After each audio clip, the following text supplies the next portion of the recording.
Hello everyone and welcome back to another video from Wake&Tech. In this video, I'm going to show you how to log into your employee account with Paymanager. So let's get started right away. First of all, open up your web browser and then in the address bar type in paymanager.one and press enter.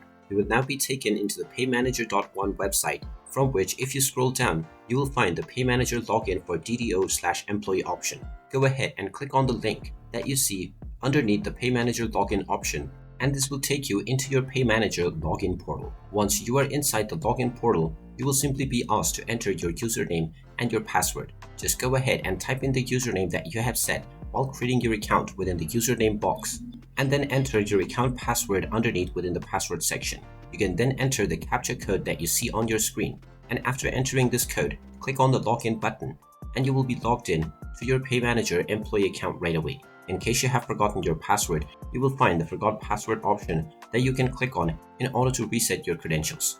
And there you have it. That is how easy it is to log into your Paymanager employee account. If you find this video helpful, make sure you hit that like button and subscribe to our channel if you haven't done so already. Also ring that notification bell to never miss another update from us. Thank you for watching and I will see you again in the next video.